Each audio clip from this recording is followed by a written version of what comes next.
1 hour 1 book, ఒక్క గంటలో ఒక పుస్తకం అనే సిరీస్లో భాగంగా ఈరోజు మనం యెషయా గ్రంథాన్ని ధ్యానం చేయబోతున్నాం. యెషయా గ్రంథము 1వ అధ్యాయము 1వ వచనాన్ని అందరం కలిసి చదువుకుందాం. యెషయా గ్రంథము 1వ అధ్యాయము 1వ వచనం. ఉజ్జియా, యోతాము, ఆహాజు, హిజ్కియా అను యోధారాజుల దినములలో యోధాను గూర్చియు యెరూషలేమును గూర్చియు ఆమోజు కుమారుడగు యెషయాకి కలిగిన దర్శనము. తలలు వంచండి, ప్రార్థన చేసుకుందాం. ప్రేమగల మా తండ్రి, బైబిల్ గ్రంథంలో 66 పుస్తకాలని మీరు మాకు అనుగ్రహించారు, మీకు వందనాలు. ఇప్పటి వరకు మరి కావ్య గ్రంథాలని ధ్యానించడానికి మీరు కృప చూపించారు నాయన. ఈ రోజు నుండి ప్రవక్తల గ్రంథాలు మేము ధ్యానించుకొనబోతూ ఉండగా యెషయా గ్రంథంలో మీరు వ్రాసి ఉంచినటువంటి సత్యాలు దేవా మేము నేర్చుకొని మా జీవితాలకు అన్వయించుకొని మీకు ఇష్టమైన బిడ్డలుగా మేము జీవించడానికి మాకు సహాయం చేయండి. చేరి వచ్చిన ప్రతి బిడ్డను బట్టి వందనాలు చెల్లిస్తున్నాం. ఇంకా రావలసిన మా ప్రియులను త్వరపెట్టి నడిపించండి. యూట్యూబ్లో చూస్తున్న వారి కోసం కూడా ప్రార్థిస్తున్నాం. వారికి కూడా ఈ యొక్క అధ్యయనం ఎంతో దీవెనకరంగా చేయమని ప్రార్థిస్తున్నాం నాయన. నిలవబడిన మీ దాసుడు బలహీనుడు, మీరే బలపరచండి. ప్రతి అపవిత్రతను మీ రక్తంతో కడిగి శుద్ధి చేసి యోగ్యమైన పాత్రగా మీ దాసుని వాడుకోమని యేసు నామములో అడుగుతున్నాం తండ్రి, ఆమేన్. ప్రభునందు ప్రియమైన సహోదరి సహోదరులరా, ఇప్పటి వరకు 66 పుస్తకాలలో 3 భాగాలని మనం పాత నిబంధనలో అధ్యయనం చేశాం. మొదటిది ధర్మశాస్త్రం, 5 పుస్తకాలు మనం చూసాం. రెండవది చరిత్ర గ్రంథాలు, 12 పుస్తకాలు చూసాం. మూడవది కావ్య గ్రంథాలు లేదా పద్య భాగం, 5 పుస్తకాలను మనం చూసాం. ఈ రోజు నుండి మనము ప్రవక్తల గ్రంథాలలో అడుగు పెడుతున్నాం. మొత్తం ప్రవక్తల గ్రంథాలు 17, పెద్ద ప్రవక్తల గ్రంథాలు 5, చిన్న ప్రవక్తల గ్రంథాలు 12, మొత్తం కలిపితే ఎంత? 17. ఈ 17 గ్రంథాలని 16 మంది ప్రవక్తలు రాశారు. అనగా ఇర్మియా అనే ప్రవక్త 2 గ్రంథాలు రాశాడు, ఇర్మియా గ్రంథము మరియు విలాప వాక్యములు. ప్రవచన గ్రంథాల్లోకి వెళ్ళే ముందుగా ప్రవక్తల గ్రంథాల గురించి కొన్ని పరిచయ వాక్కులు నేను మీతో పంచుకుంటాను. హెడ్డింగ్ ఏంటంటే introduction to the prophetical books, ప్రవక్తల గ్రంథాలకు పరిచయం. యాక్చువల్గా ఇదే చాలా సమయం పడుతుంది, అయితే క్లుప్తంగా నేను కొన్ని విషయాలు చెప్తాను. బైబిల్ గ్రంథంలో 2 రకాలైన ప్రవక్తలు ఉన్నారు. ఎన్ని రకాలు? 2 రకాలు. మొదటి రకం ఓరల్ ప్రాఫిట్స్, అనగా నోటి ద్వారా ప్రవచనాలు చెప్పినవారు. రెండవ రకం లిటరల్ ప్రాఫిట్స్, వ్రాయడం ద్వారా తమ ప్రవచనాలని చెప్పినవారు. చెప్పండి, ఎన్ని రకాలు? 2 రకాలు. ఓరల్ ప్రాఫిట్స్ అంటే వాళ్ళు ఏమి రాయలా, కేవలం నోటితో మాత్రమే ప్రవచనాలు చెప్పారు. చెప్పగలరా అలాంటి వాళ్ళ ఎగ్జాంపుల్ ఎవరో? ఏలియా, ఎలీషా. ఏలియా ఒక పుస్తకం రాయలేదు, ఎలీషా ఒక ప్రవచనం కూడా రాయలే, కానీ దే ఆర్ ప్రాఫిట్స్. వారు కూడా ఎవరో? ప్రవక్తలే. వారిని ఓరల్ ప్రాఫిట్స్ అంటారు. రెండవ రకం ఎవరంటే లిటరల్ ప్రాఫిట్స్, అనగా వ్రాసినటువంటి ప్రవక్తలు, పెన్నుతో పేపర్ మీద పుస్తకాలు రాసినటువంటి ప్రవక్తలు. వ్రాయబడినటువంటి ప్రవక్తలు ఎవరంటే యెషయా, ఇర్మియా, ఆమోసు, మీకా, ఈ 16 మంది కూడా లిటరల్ ప్రాఫిట్స్ అంటారు. అయితే మనం ఇప్పుడు ధ్యానించబోయే ప్రవక్తలు ఎవరంటే ఓరల్ ప్రాఫిట్స్ కాదు. ఎవరు మరి? Literal profits. ఈ ప్రాఫిటిక్ పుస్తకాలు, ఈ 17 పుస్తకాలని 16 మంది రచయితలు రాశారని చూసాం. మరి ఈ 16 మంది రచయితల్ని ఎలా విభజించవచ్చు అనేది మనం చూద్దాం. జనరల్గా అందరూ విభజించే పద్ధతి ఒకటే, సింపుల్. పెద్ద ప్రవక్తలు, చిన్న ప్రవక్తలు. పెద్ద ప్రవక్తలు అంటే యెషయా గ్రంథం నుండి దానియేలు గ్రంథం వరకు, యెషయా, ఇర్మియా, విలాప వాక్యములు, యెహెజ్కేలు, దానియేలు. ఈ 5 పుస్తకాలని ఏమని పిలుస్తారు? పెద్ద ప్రవక్తల గ్రంథాలు. ఇక చిన్న ప్రవక్తల గ్రంథాలంటే హోషేయ గ్రంథం నుండి మలాకీ గ్రంథం వరకు. ఎక్కడి నుంచి ఎక్కడి దాకా? హోషేయ నుండి మలాకీ. చాలామందికి డౌట్ వస్తుంది, వాళ్ళనేమో పెద్ద ప్రవక్తలు అన్నారు, వీళ్ళనేమో చిన్న ప్రవక్తలు అన్నారు, ఎందుకు సార్? వాళ్ళకంటే వీళ్ళు చిన్నోళ్ళ? వాళ్ళది పెద్ద అభిషేకమని వీళ్ళదేమో చిన్న అభిషేకం అంటే కాదండి. ఈ విభజన ఎందుకు వచ్చిందంటే వారు ఎక్కువ అధ్యాయాలు రాశారు. యెషయా భక్తుడు అయితే 66 అధ్యాయాలు రాశారు. ఓబద్యా లాంటి వాళ్ళు ఒక అధ్యాయమే రాశారు. కనుక వాళ్ళు రాసినటువంటి ఆ రచన పేజీలను బట్టి ఎక్కువ పేజీలు రాసిన వాళ్ళని పెద్ద ప్రవక్తలు అన్నారు, తక్కువ అధ్యాయాలు ఉన్న పుస్తకాలు రాసిన వాళ్ళని ఏమన్నారు? చిన్న ప్రవక్తలు. నిజానికి ఆధ్యాత్మికంగా చూస్తే ఆ పెద్ద ప్రవక్తల కంటే చిన్న ప్రవక్తలు ఏమీ తక్కువ కాదు. ఇద్దరినీ దేవుడు అద్భుతంగా తన సేవలో పాత నిబంధన కాలంలో వాడుకున్నాడు. ఇది జనరల్గా అందరికీ తెలిసినటువంటి విభజన. అయితే అంతటితో నేర్చుకొని తృప్తి పడితే సరిపోదు, ఇంకా లోతుగా మనం నేర్చుకోవాలి. ఇప్పుడు ప్రవక్తల గ్రంథాలని 3 భాగాలుగా విభజించబోతున్నాయి. ఇప్పుడు నేను ఎన్ని భాగాలు? 3, 16 మందిని. మొదటిది ప్రీ ఎగ్జిలిక్ పీరియడ్, బబులోను చెరకు ముందున్న ప్రవక్తలు. బబులోను చెరకు ముందున్న ప్రవక్తలు. రెండవది బబులోను చెరలో ఉన్న ప్రవక్తలు. బబులోను చెరలో ఉన్న ప్రవక్తలు. మూడవది బబులోను చెర తర్వాత ఉన్న ప్రవక్తలు. బబులోను చెర తర్వాత ఉన్న ప్రవక్తలు. ఈ రీతిగా కనుక విభజన చేస్తే ఈ ప్రవక్తల గ్రంథాలని చాలా ఈజీగా మనం అర్థం చేసుకోవచ్చు. నేను బైబిల్ కాలేజీలో మైనర్ ప్రాఫిట్స్ టీచర్ని, అనగా చిన్న ప్రవక్తల గ్రంథాలని బైబిల్ కాలేజీలో నేను టీచ్ చేస్తూ ఉంటాను. అది నా సబ్జెక్ట్ అన్నమాట. కాబట్టి ప్రవక్తలని ఎన్ని విధాలుగా విభజించాం ఇప్పుడు మనం? 3. ఒకసారి నా వైపు చూడండి. చెరకు ముందున్న ప్రవక్తలు, చెరలో ఉన్న ప్రవక్తలు, చెర తర్వాత ప్రవక్తలు. ఇటువైపు ఉన్న వాళ్ళు చెరకు ముందు అనుకోండి, ఈ మధ్యలో ఉన్న వాళ్ళని చెరలో అనుకోండి, దీని తర్వాత చెర తర్వాత ఉన్న ప్రవక్తలు. మరి చెరకు ముందున్న ప్రవక్తలు ఎవరు? చెరలో ఉన్న ప్రవక్తలు ఎవరు?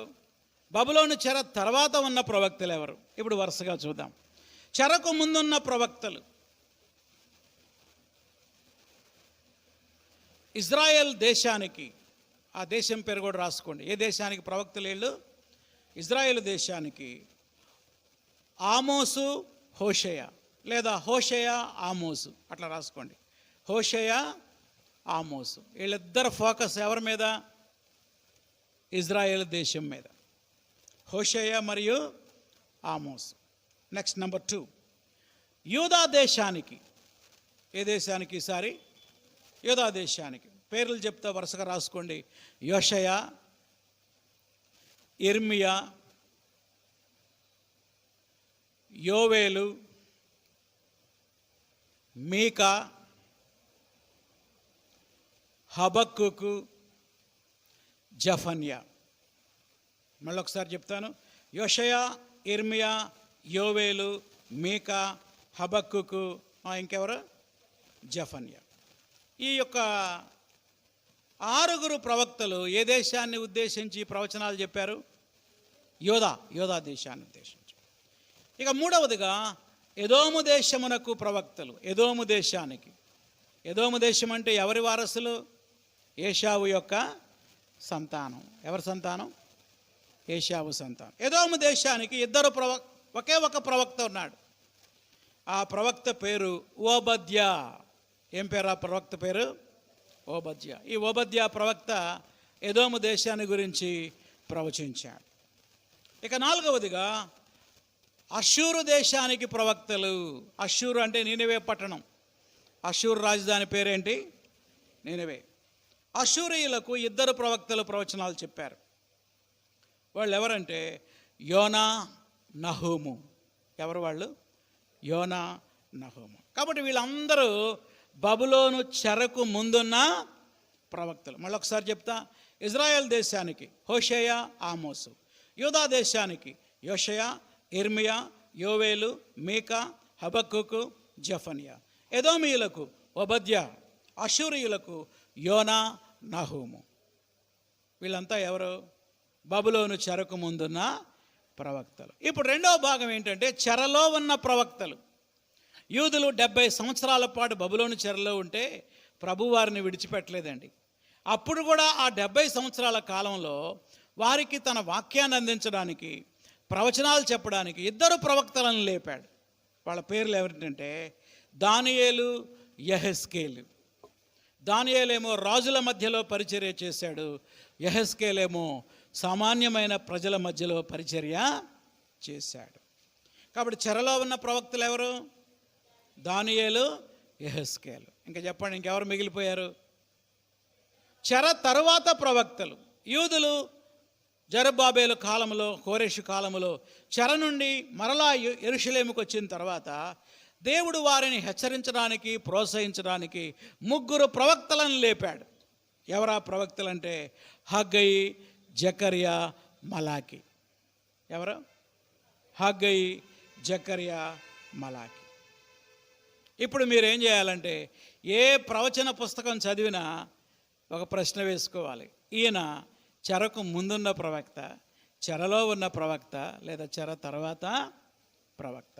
ఏదైనా ఒక ప్రవక్త పుస్తకం చదివేటప్పుడు ఈయన అసలు ఏ దేశానికి ప్రవచించాడు? ఇజ్రాయెల్ దేశానిక, యోధా దేశానిక, ఎదోము దేశానిక, అష్షూరు దేశానిక, ఏ దేశానికి ఈయన ప్రవచనాలు చెప్పాడు అనే ప్రశ్న కూడా మనం వేసుకొని ఆ కాంటెక్స్ట్ ఏంటో తెలుసుకొని చదివితే అప్పుడు ఆ గ్రంథం మనకి చక్కగా అర్థమవుతుంది.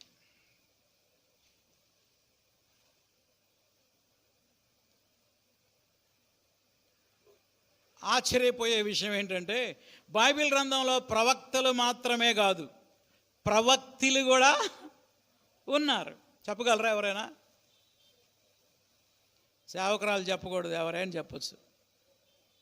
దెబోరా రాసుకోండి, ప్రవక్తిలు దెబోరా. ఇంకా మిర్యాము, హుల్దా,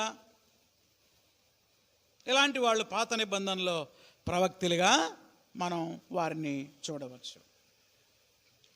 రైట్గా మనం స్ట్రైట్గా యెషయా గ్రంథంలోకి వెళ్ళిపోదాం.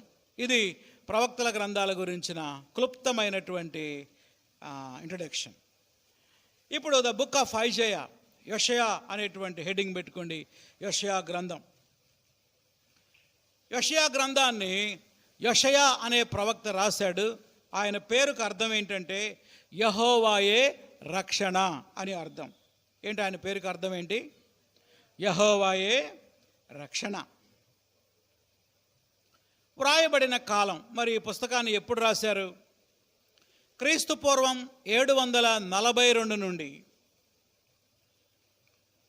681 సంవత్సరాల మధ్యకాలంలో, సుమారు 742 నుండి 681 సంవత్సరాల మధ్యకాలంలో ఈ గ్రంథం వ్రాయబడినట్లుగా బైబిల్ పండితుల యొక్క అభిప్రాయం. పక్కాగా మనకు తెలియదు ఏ సంవత్సరం రాశారనేది, బైబిల్ పండితుల యొక్క అభిప్రాయం.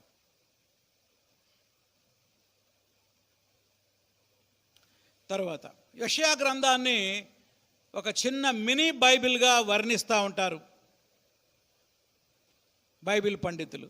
యెషయా గ్రంథాన్ని ఒక చిన్న బైబిల్ గ్రంథంతో పోలుస్తారు. ఎందుకంటే బైబిల్లో 66 పుస్తకాలు ఉంటే యెషయా గ్రంథంలో కూడా 66 అధ్యాయాలు ఉన్నాయా? అదొకటి. రెండవ కారణం ఏంటంటే పాత నిబంధనలో ఎన్ని పుస్తకాలు ఉన్నాయి? కష్టమేనా చెప్పడం? 39 పుస్తకాలు. 39 పుస్తకాలు దేవుని యొక్క ధర్మశాస్త్రము, తీర్పు గురించి ఉంటాయి. అలాగే యెషయా గ్రంథంలో ఉన్న మొదటి 39 అధ్యాయాలు యెషయా యొక్క తీర్పు ప్రవచనాలు. మరి కొత్త నిబంధన అంతా ఏంటి బైబిల్లో? యేసుక్రీస్తు యొక్క కృపాకాలం. అలాగే బైబిల్ గ్రంథంలో, యెషయా గ్రంథంలో కూడా 40వ అధ్యాయం నుండి 66వ అధ్యాయం వరకు కూడా అన్ని ఆదరణ, కృప ప్రవచనాలు, ఆదరణ ప్రవచనాలు. కనుక 39 అధ్యాయాలు తీర్పు ప్రవచనాలు, మిగతా 27 ఏంటి?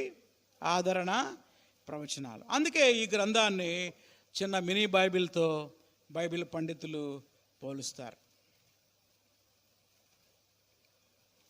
తర్వాత ఇందాక ఇంట్రడక్షన్లో ఒక విషయం చెప్పడం మర్చిపోయాను నేను. అదేంటంటే ప్రవక్తల గ్రంథాలు అర్థం చేసుకోవాలంటే చరిత్ర గ్రంథాలని బాగా అధ్యయనం చేసి ఉండాలి.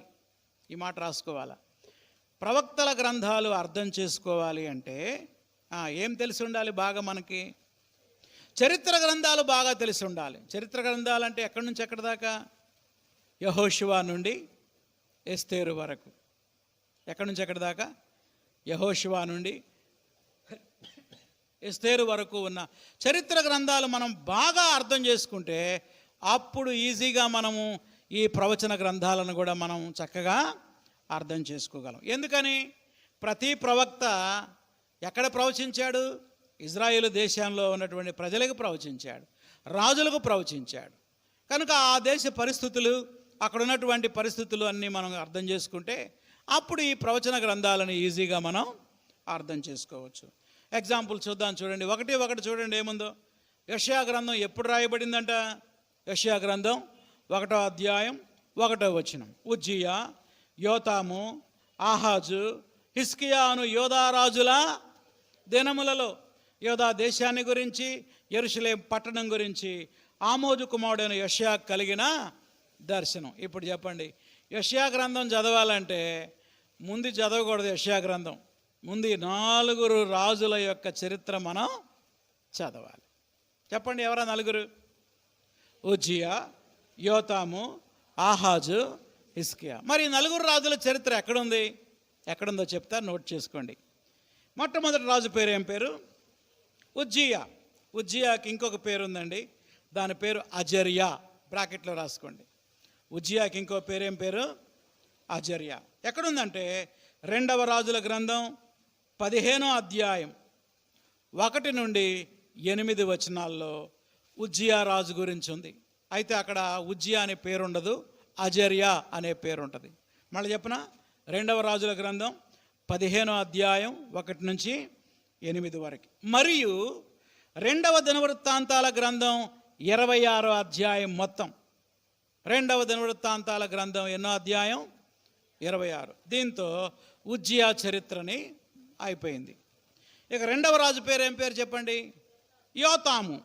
యోతాము అనే రాజు గురించి 2వ రాజుల గ్రంథం 15వ అధ్యాయం 32 నుండి 38 వరకు. 2వ రాజుల గ్రంథం 15వ అధ్యాయం 32 నుండి 38 వరకు. మరియు 2వ దినవృత్తాంతాల గ్రంథం 27వ అధ్యాయం మొత్తం. 27వ అధ్యాయం. కనుక ఈ 2 పుస్తకాల్లో ఎవరి చరిత్రను మనం చదవచ్చు? యోతాము యొక్క, రాజు అయిన యోతాము యొక్క చరిత్ర. చెప్పండి, మరి 3వ రాజు ఎవరు? యెషయా గ్రంథం 1వ అధ్యాయం 1వ వచనం. 3వ రాజు పేరు ఆహాజు. ఈ ఆహాజు రాజు గురించి 2వ రాజుల గ్రంథం 16వ అధ్యాయం మొత్తం. 16వ అధ్యాయం అంతా ఆహాజు రాజు గురించే. మరియు దినవృత్తాంతాల గ్రంథంలో కూడా చూస్తాం. అది ఎన్నో అధ్యాయం అంటే 2వ దినవృత్తాంతాల గ్రంథం 28వ అధ్యాయం. 28వ అధ్యాయం. చెప్పండి, who is the last king? హిజ్కియా రాజు. రాజైన హిజ్కియా గురించి 2వ రాజుల గ్రంథం 18 నుండి 20 అధ్యాయాలు. 18, 19, 20 3 అధ్యాయాల్లో మనం చూడొచ్చు. మరియు 2వ దినవృత్తాంతాల గ్రంథం 29 నుండి 32 వరకు. 29, 30, 31, 32 చరిత్ర. ఎవరి చరిత్ర ఇది? ఇంకొక ఆశ్చర్యపోయే విషయం చెప్పనా?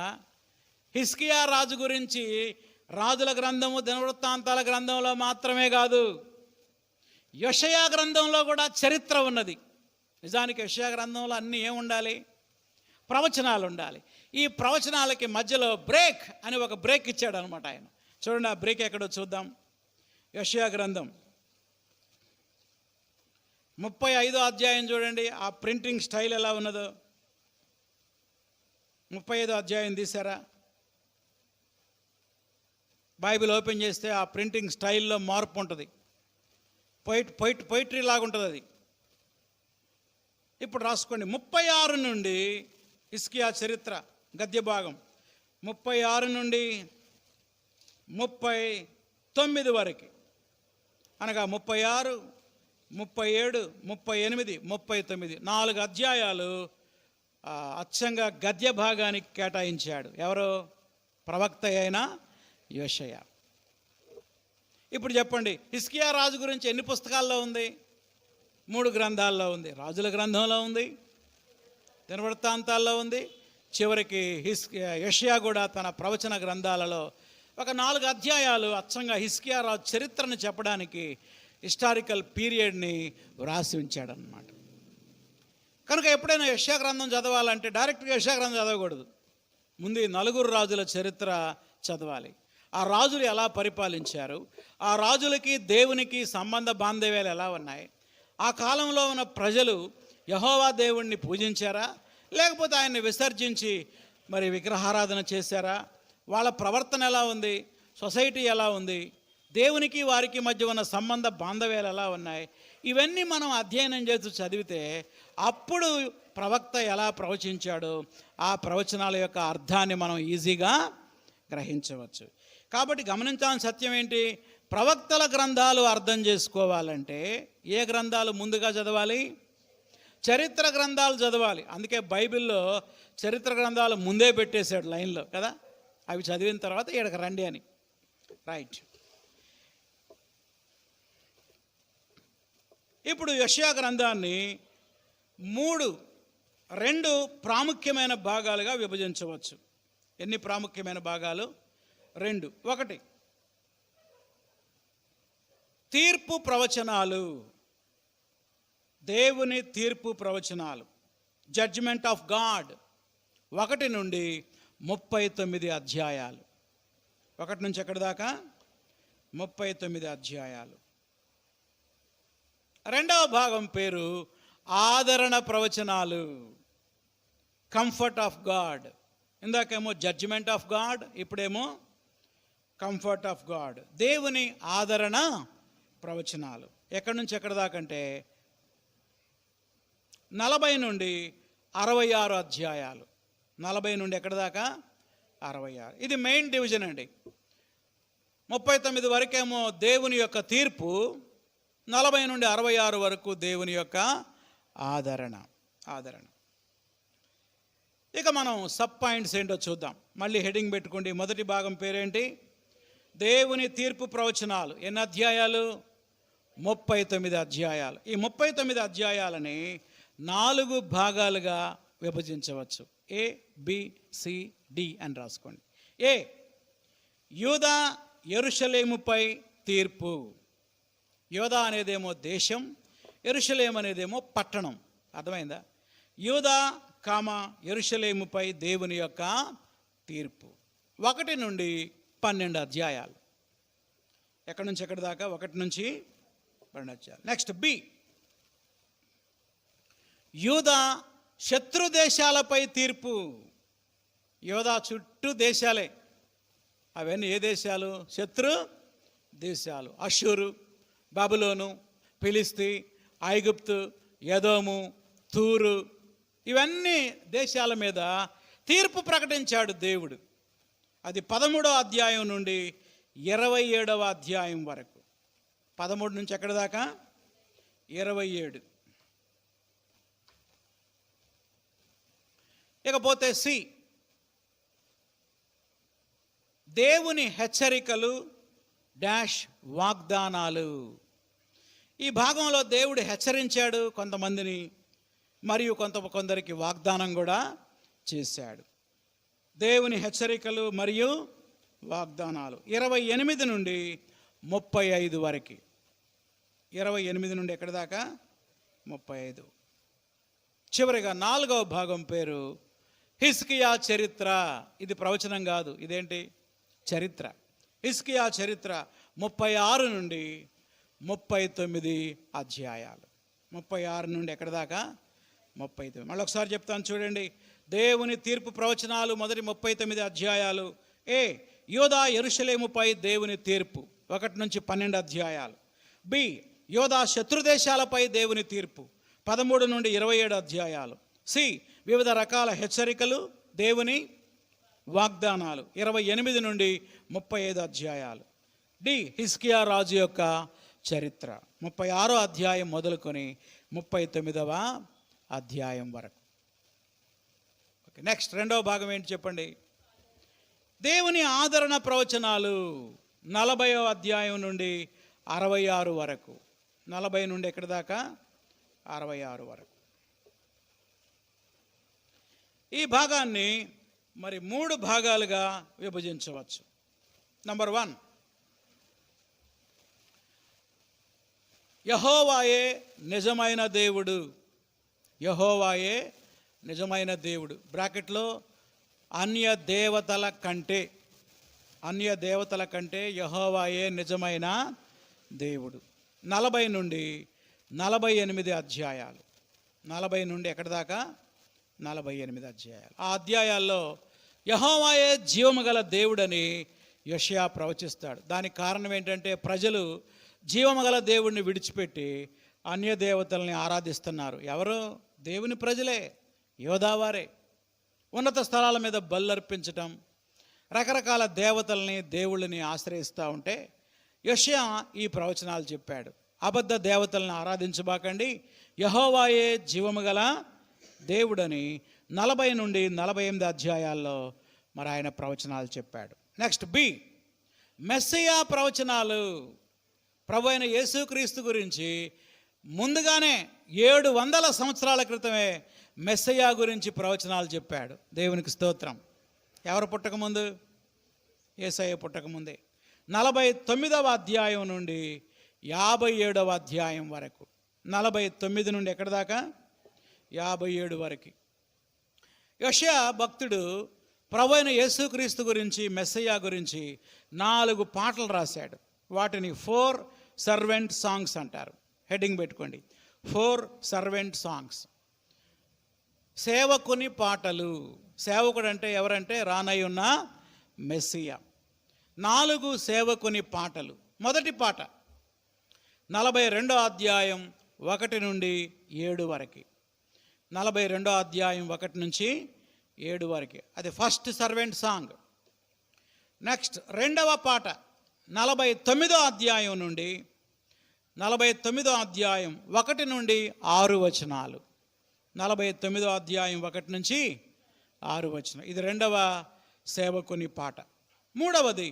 మూడవ సేవకుని పాట, ద థర్డ్ సర్వెంట్ సాంగ్, 50వ అధ్యాయం 1 నుండి 11 వచనాలు. 50వ అధ్యాయం 1 నుంచి 11 వచనాలు. చివరిగా ద ఫోర్త్ సర్వెంట్ సాంగ్, యెషయా రాసిన 4వ పాట, 52వ అధ్యాయం 13వ వచనం నుండి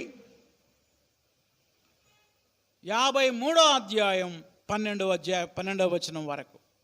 52వ అధ్యాయం 13 నుండి 53వ అధ్యాయం 12 వరకు. ఈ పాట అందరికీ తెలుసు. ఆయన మన అతిక్రమ క్రియలను బట్టి గాయపరచబడెను, మన దోషములను బట్టి నలగొట్టబడెను, బాధింపబడినను ఆయన నోరు తెరవలేదు. చూడండి, యేసయ్య శిలువ శ్రమల గురించి 700 సంవత్సరాల క్రితమే యెషయా ప్రవక్త ఈ 4వ సర్వెంట్ సాంగ్లో రాశాడన్నమాట.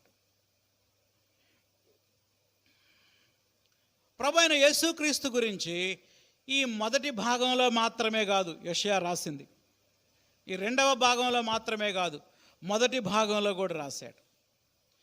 మెస్సియా ప్రవచనాలు నేను ఒక 3 చెప్తా, అవి నోట్ చేసుకోండి. 7వ అధ్యాయం 14వ వచనం, ఇది అందరికీ బాగా తెలిసింది. క్రిస్మస్లో కన్యక గర్భవతి అయి కుమారుని కనును, ఆయనకు ఇమ్మానుయేలని పేరు పెట్టుదువు. ఎన్నో అధ్యాయం అది? 7:14.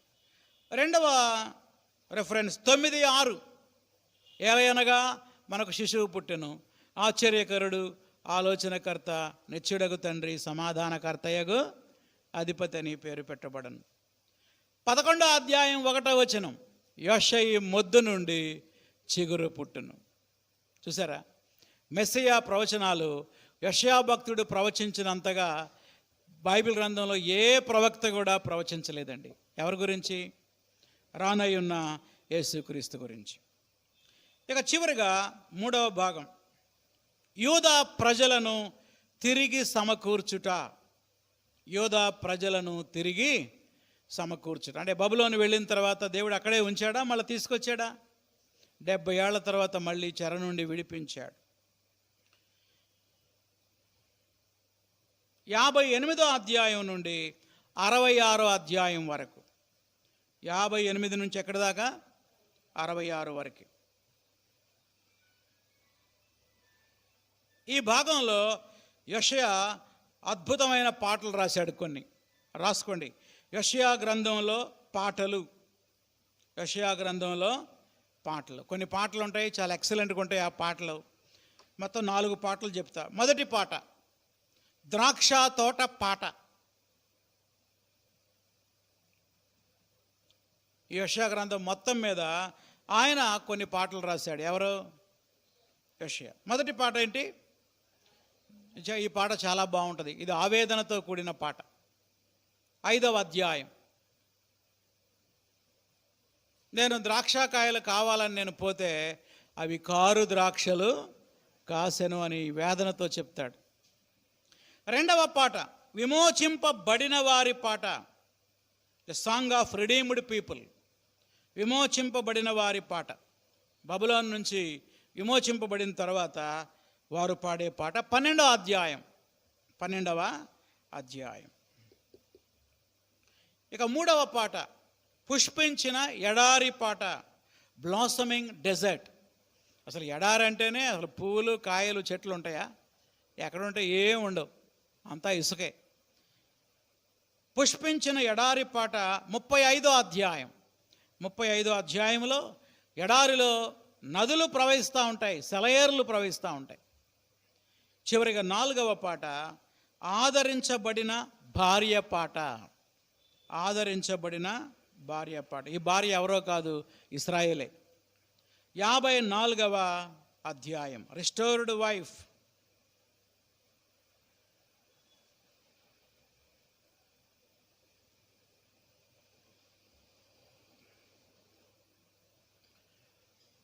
Next point. యెషయా తన గ్రంథంలో మెస్సియా యొక్క మొదటి రాకడను, 2వ రాకడ గురించి కూడా రాశాడు. మొదటి రాకడ మాత్రమే కాదు, ఇంకేం రాకడ? 2వ రాకడ, 1000 ఏళ్ల పరిపాలన గురించి కూడా రాశాడు ముందుగానే. యెషయా తన ప్రవచనాలని 3 పీరియడ్స్లో రాశాడు. మొదటి పీరియడ్ అషీరియన్ పీరియడ్, అషూరు సామ్రాజ్యంలో జరిగే సంఘటనల గురించి రాశాడు. అది 1 నుంచి 39 అధ్యాయాలు.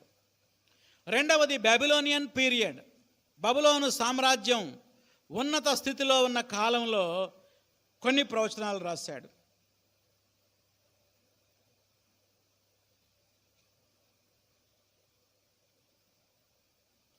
అది 40 నుండి 55 వరకు. 40 నుండి 55 వరకు. ఇక 3వ పీరియడ్ ఏంటి చెప్పగలరా? అషూరు సామ్రాజ్యం, దాన్ని పడగొట్టి బబులోను సామ్రాజ్యం వచ్చింది, దాన్ని పడగొట్టి ఏమొచ్చింది?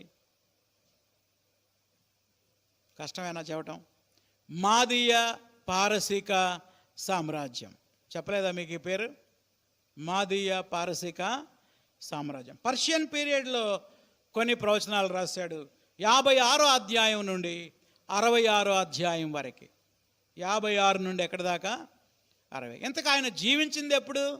అషీరియన్ పీరియడ్లో జీవించాడు.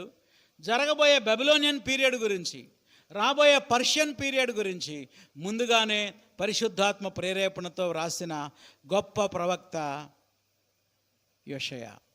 ఆర్ఆర్కే మూర్తి గారు ప్రవక్త అంటే ఏంటో చెప్పాడు. ప్రవక్త దేవుని వక్త అన్నాడు. ఏమన్నాడు? ప్రవక్త అంటే ఎవరు? ప్రవక్త అంటే ఎవరో కాదు, ప్రవక్త దేవుని వక్త, అనగా దేవుని పక్షాన ప్రజలతో మాట్లాడేవాడే ప్రవక్త. మరి యాజకుడు అంటే ప్రజల పక్షాన దేవునితో మాట్లాడేవాడు యాజకుడు, దేవుని పక్షాన ప్రజలతో మాట్లాడేవాడు ప్రవక్త. మళ్ళీ చెప్పనా? ప్రజల పక్షాన దేవునితో మాట్లాడేది ఎవరు? యాజకుడు. మరి దేవుని పక్షాన ప్రజలతో మాట్లాడేది ఎవరు? ప్రవక్త. ఈ ప్రవక్త పరిచర్య చాలా కష్టమైనది. మరి యెషయా గురించి, ఆయన ఫ్యామిలీ లైఫ్ గురించి కొన్ని విషయాలు చెప్తాను, జాగ్రత్తగా వినండి. యెషయా అనే పేరుకు అర్థం ఏంటి? ఏం పేరు? యెహోవాయే రక్షణ. ఆయన ఎవరి కుమారుడు? చూసి చెప్పండి. 1వ వచనంలో ఉంది, 1:1. 3వ లైన్, ఆమోజు కుమారుడైన యెషయాకి కలిగిన దర్శనం. తండ్రి పేరు ఆమోజు. ఈయన రాజవంశానికి చెందినవాడు. ఎవరు?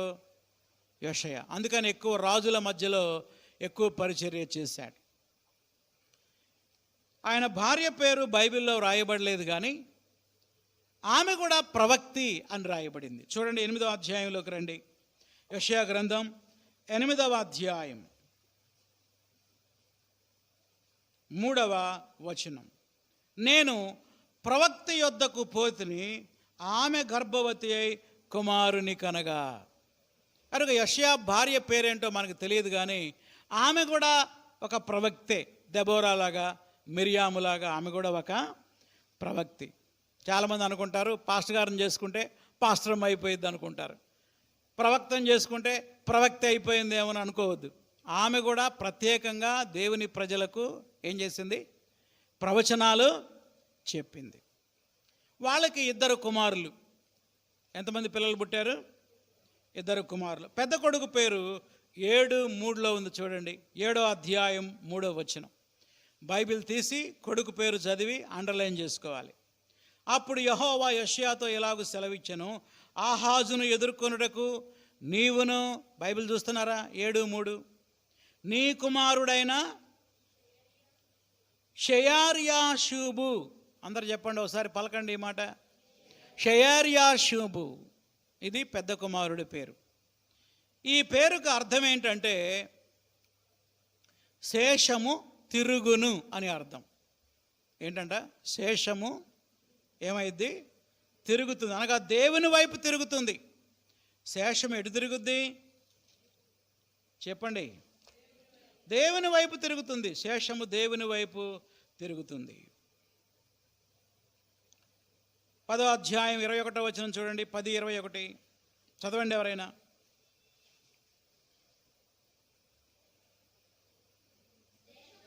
శేషము తిరుగును, యాకోబు శేషము బలవంతుడగు దేవుని వైపు తిరుగును. దాని అర్థం ఏంటంటే షేయర్యాషూబు. ఏం పేరు? షేయర్యాషూబు.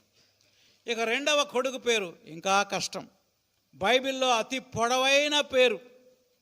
బైబిల్ క్విజ్లో అడుగుతూ ఉంటారు, బైబిల్లో అతి పొడవైన పేరు ఏంటంటే యెషయా యొక్క 2వ కుమారుడి పేరు. చెప్పగలరా ఎక్కడుందో? 8:3, నేను ప్రవక్త యొద్దకు పోతిని, ఆమె గర్భవతి అయి కుమారుని కనగా. దేవుడే ఆ పేరు పెట్టమన్నాడంట. యెషయా, నీకు పుట్టిన కొడుక్కి నువ్వేం పేరు పెట్టాలి? అతనికి మహేరు షాలాల్ హాష్బజ్. అమ్మో, ఈ పేరు ఇంతవరకు ఎవరు పెట్టుకోవాలా మనలో? ఏం పేరు? మహేరు షాలాల్ హాష్బజ్. మరి ఎంత పొడుగు పేరు ఎందుకు పెట్టావయ్యా అంటే, దేవుడు ఒక్కొక్క పేరుకి ఒక అర్థాన్ని ఇస్తూ, ఆ ప్రవక్త పిల్లలు కూడా ఇశ్రాయేలుకి సూచనగా ఉన్నారట. చూడండి 18వ వచనం, 8:18. ఇదిగో నేనును యెహోవా నాకు ఇచ్చిన పిల్లలను సియోను కొండ మీద నివసించే సైన్యములకు అధిపతి యెహోవా వలన సూచనలుగా ఉన్నాము, మహత్కార్యములుగా ఇశ్రాయేలు మధ్య మేము ఉన్నాము. అందరూ అడుగుతారు, ఏంటయ్యా యెషయా అంత పొడుగు పేరు పెట్టావేంటయ్యా? చెప్పండి ఏం పేరు? చూసేదవండి, పర్వాలేదు. మహేరు షాలాల్ హాష్బజ్. ఇప్పుడు చూడకుండా చెప్పండి, నా వైపు చూసి. మహేరు షాలాల్ హాష్బజ్. దాని అర్థం కింద రాసాడు చూడండి, ఫుట్ నోట్లో. What is the footnote? త్వరితముగా దోపుడగును, ఆతురముగా కొల్లపెట్టబడును. ఇది ఇశ్రాయేలు దేశం అష్షూరు సామ్రాజ్యము ద్వారా కొల్లపెట్టబడుతుంది, దోచుకొనిపోబడుతుంది. ఆ అర్థముతో యెషయా కుమారుడికి దేవుడి పేరు పెట్టమని. అందరూ అడుగుతారు, యెషయా ఏంటయ్యా ఎంత పొడుగు పేరు పెట్టావేంటయ్యా నీ కొడుకు అంటే, త్వరలో ఇజ్రాయేల్ దేశం అష్షూరు చేత ఏం చేయబడుతుంది? దోచుకోబడుతుంది అని దేవుడు చెప్పాడు. త్వరలో ఇది జరగబోతుంది. ఈ పేరు పెట్టిన కొన్ని సంవత్సరాలకే అష్షూరీయులు ఇజ్రాయేల్ మీద దాడి చేసి అందరినీ చెరలోకి బానిసలుగా తీసుకెళ్లారు. అది క్రీస్తు పూర్వం 721 సంవత్సరం. అనగా దేవుడు చెప్పింది ఎగ్జాక్ట్గా జరిగిందనమాట. ఇది యెషయా యొక్క ఫ్యామిలీ గురించినటువంటి చరిత్ర. సరే, యెషయా గ్రంథంలో స్త్రీలు ఎవరైనా ఉన్నారా అని మనం చూద్దాం. యెషయా గ్రంథంలో స్త్రీలు. నంబర్ 1, సియోను కుమార్తెలు, యంగ్ గర్ల్స్. సియోను కుమార్తెలు 3:16. 2, సుఖాసక్తి గల స్త్రీలు, కన్యలు. సుఖాసక్తి గల స్త్రీలు, కన్యలు. 32వ అధ్యాయం 8-11 వచనాలు. 8-11 వచనాలు. 3వదిగా ఒక గొడ్రాలు 54:1. ఈమె నిజంగా స్త్రీ కాదు, ఇశ్రాయేలు జాతికి సూచన. చివరిగా 4వది ఒక విధవరాలు. ఒక విధవరాలు, ఈమె కూడా స్త్రీ కాదు, ఈమె కూడా ఇశ్రాయేలు జాతికి సూచనగా ఉన్నది. 54వ అధ్యాయం 5వ వచనం. ఇంకొక వ్యక్తి ఉన్నారు, ఎవరైనా చెప్పగలరా? ఎవరా వ్యక్తి? చెప్పలేరా? ఇప్పుడే చెప్పాగా, యెషయా భార్య. ఎవరు 5వది? యెషయా భార్య. వీళ్ళందరూ స్త్రీలుగా ఉన్నారు.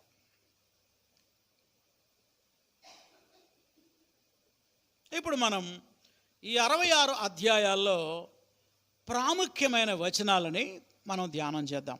ఇప్పుడు దాకా మనం అసలు ఈ పుస్తకంలో ఏముందో మనం చూసాం. ఇంపార్టెంట్ వచనాలు. నేను దాదాపు ఒక 25 వచనాలు రాసుకున్నాను. అయితే 25 వచనాలు చెప్పలేను, అంత టైం లేదు. ఎందుకంటే మనం 1 గంటలో ఒక పుస్తకం, గంట దాటిపోతూ ఉన్నాం.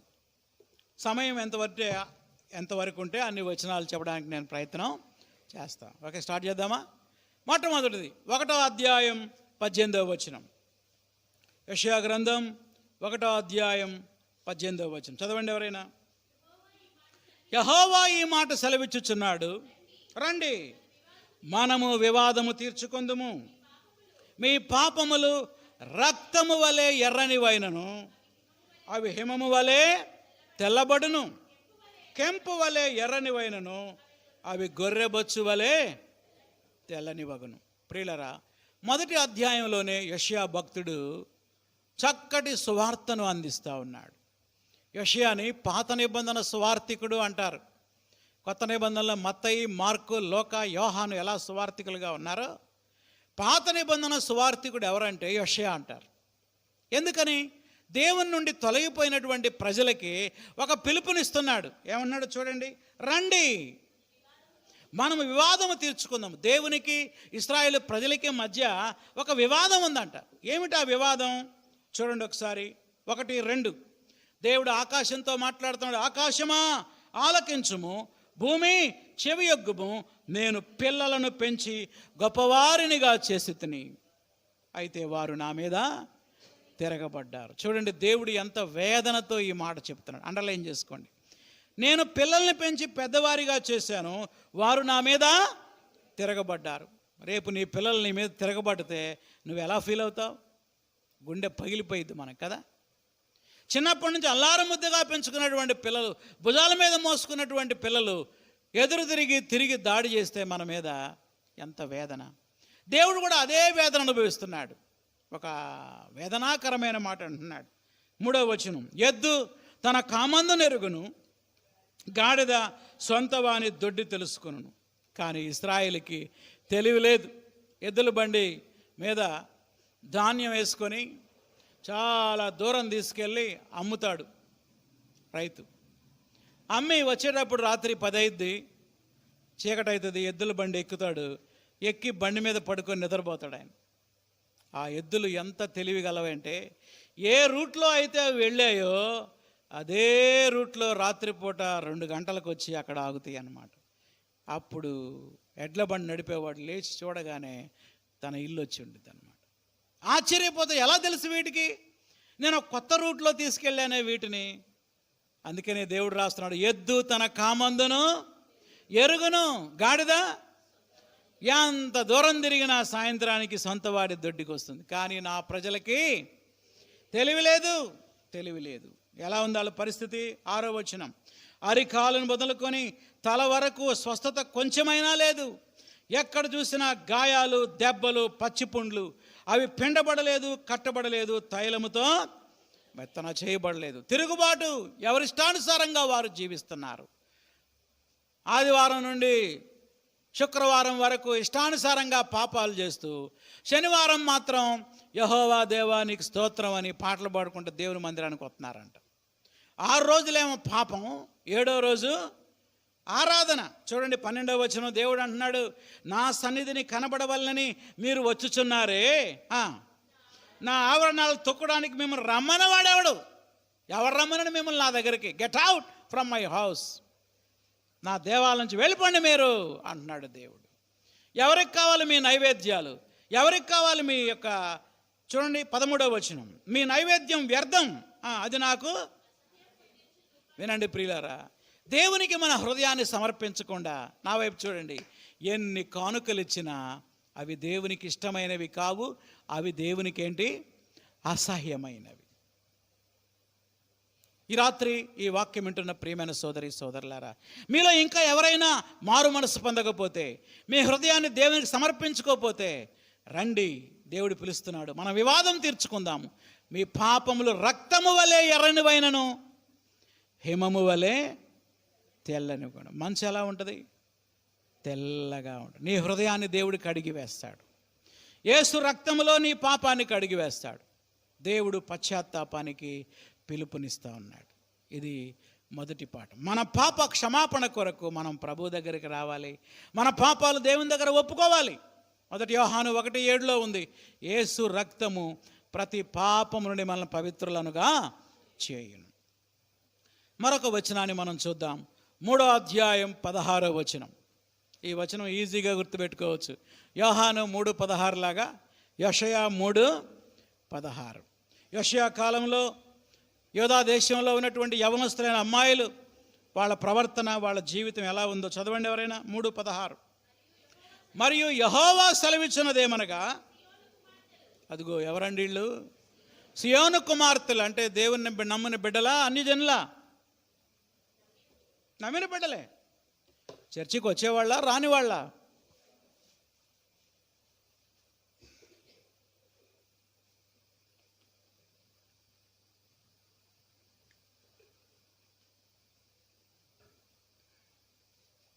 దేవుని నమ్మిన బిడ్డలే.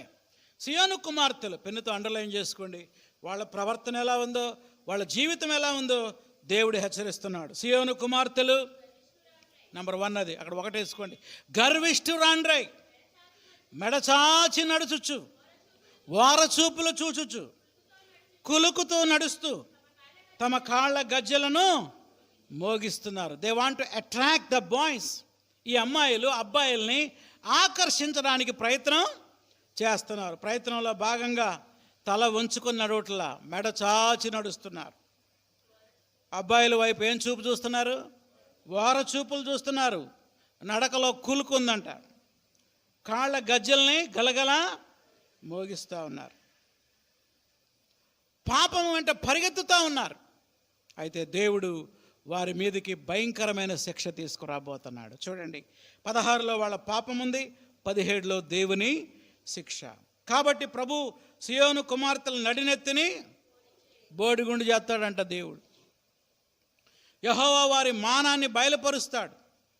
18వ వచనం, ఆ దినమున యెహోవా గల్లు గల్లుమనే వారి పాదభూషణాలు, సూర్యబింబ భూషణాలు, చంద్రవంక భూషణాలు, కర్ణభూషాలు, కడియాలు, నాణ్యమైన ముసుగులు, కొళ్ళాయిలు, కాళ్ళ గొలుసులు, వడ్డాణాలు, పరిమళ ద్రవ్యపు భరణలు, రక్షరేకులు, ఉంగరాలు, ముక్కమ్ములు, ఉత్సవ వస్త్రాలు, ఉత్తరీయాలు, పైట్లు, సంచులు, చేతి అద్దాలు, సన్నపనార చేసిన ముసుగులు, పాగాలు, శాలువాలు కూడా తీసేస్తాడు.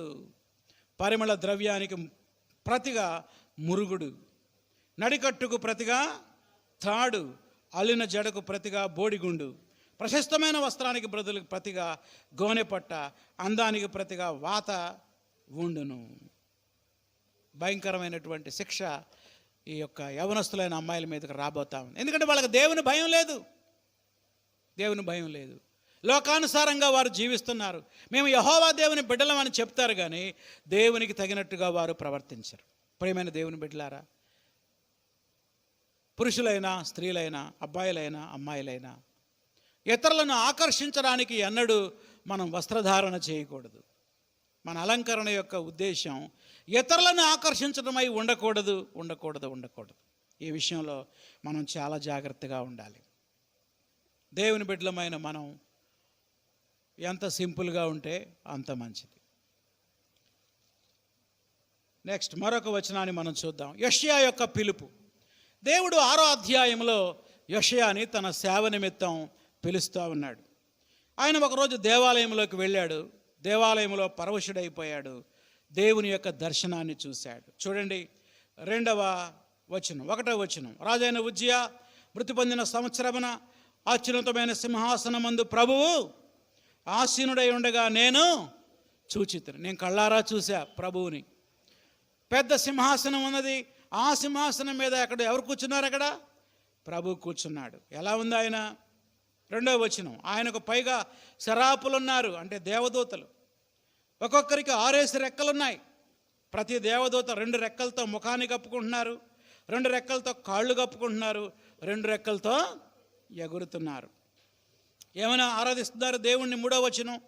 వారు సైన్యములకు అధిపతి యెహోవా పరిశుద్ధుడు పరిశుద్ధుడు పరిశుద్ధుడు, సర్వలోకము ఆయన మహిమతో నిండి ఉన్నదని గొప్ప స్వరముతో గాన ప్రతిగానములు చేయుచుండరి. దేవుని యొక్క పరిశుద్ధతని కొనియాడుతూ ఉన్నారు. ఎప్పుడైతే దేవుని పరిశుద్ధతను యెషయా దర్శనంలో చూశాడో తాను ఎంత పాపో గ్రహించాడు. ప్రియులరా, నేర్చుకోవాల్సిన సత్యం ఏంటంటే చాలాసార్లు మనం ఇతరులతో పోల్చుకొని వాళ్ళకంటే నేను భక్తురాలని, వీళ్ళకంటే నేను భక్తిపరుణ్ణి, వాళ్ళకి దురలవాట్లు ఉన్నాయి, నాకేం లేవు, నేను మంచివాడిని, నేను మంచిదని అనుకుంటాం మనం. యెషయా కూడా ఇప్పుడు దాకా అలా అనుకున్నాడు. మొదటి 5 అధ్యాయాల్లో వాళ్ళకి శ్రమ, వీళ్ళకి శ్రమ అని చెప్పాడు. 6వ అధ్యాయంలోకి వచ్చేసరికి నాకు శ్రమ అని ఏడుస్తున్నాడు. చూడండి 5వ వచనం. అయ్యో నేను అపవిత్రమైన పెదవులు గలవాడును, అపవిత్రమైన పెదవులు గల జనుల మధ్య నివసించేవాడిని, నేను నశించితిని అని ఏడుస్తున్నాడు. అప్పుడు దేవుడు ఒక దేవదూతను పంపించాడు. 6వ వచనం. సరాపులలో ఒకడు బలిపీఠం మీద నుండి కారుతో తీసి నిప్పు ఒకటి పట్టుకొని ఎగురుకుంటా వచ్చి నా నోటికి తగిలించాడు. దేవదూత అంటున్నాడు, ఇది నీ పెదవులకు తగిలెను కనుక నీ పాపమునకు ప్రాయశ్చిత్తమైపోయింది, నీ దోషం తొలగిపోయింది.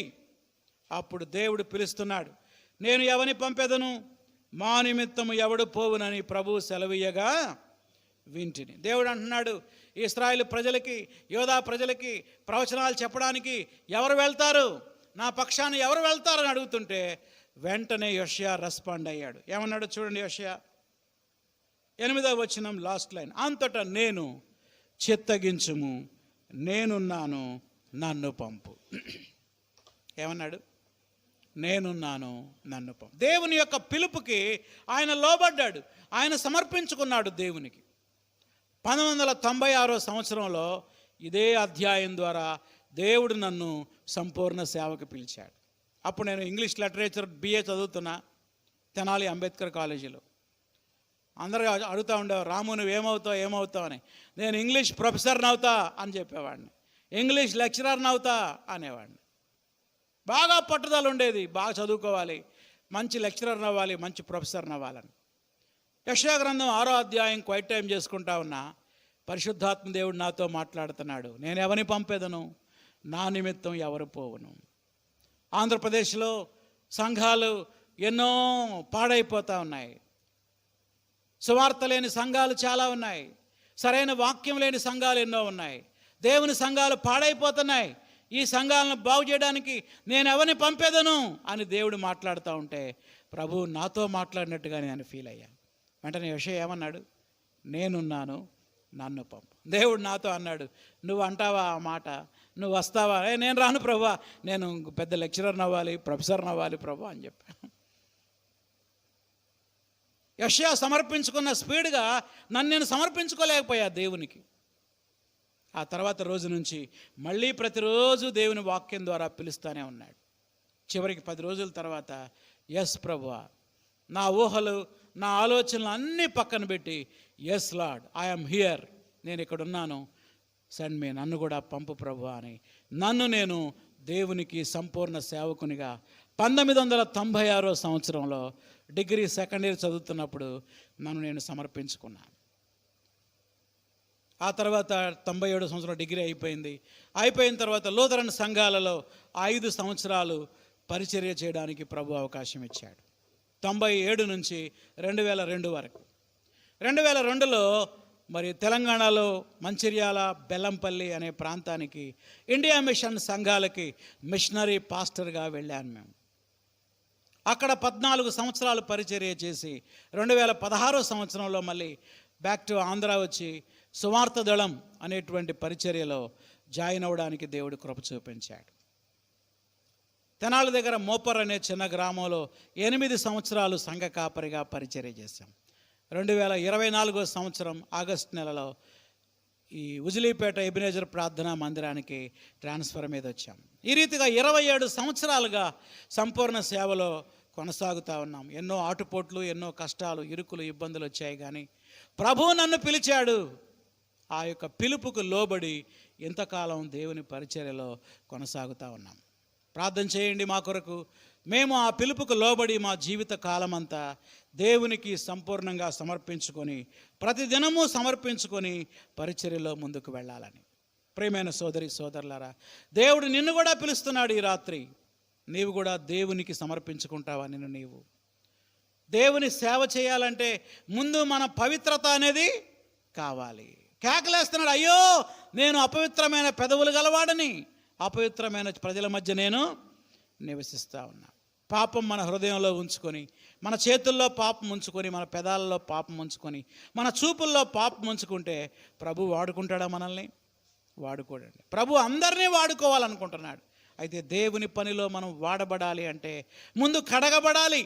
కడగబడిన పాత్రనే దేవుడు వాడుకుంటాడు. ఆర్ స్టాన్లీ గారు అంటారు, God did not want costly vessels but cleanly vessels అంటాడు.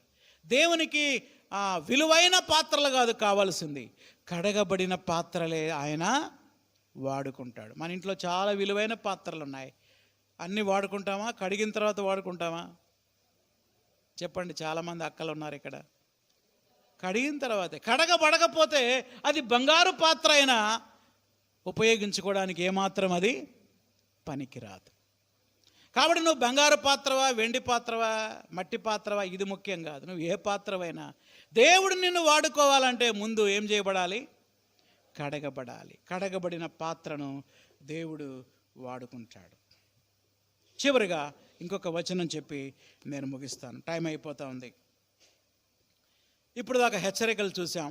లాస్ట్ చాప్టర్స్కి వెళ్ళిపోదాం. చివరి అధ్యాయాల్లో ఒక అద్భుతమైన వాగ్దానాన్ని మీకు ఒకటి జ్ఞాపకం చేసి నేను ముగిస్తాను.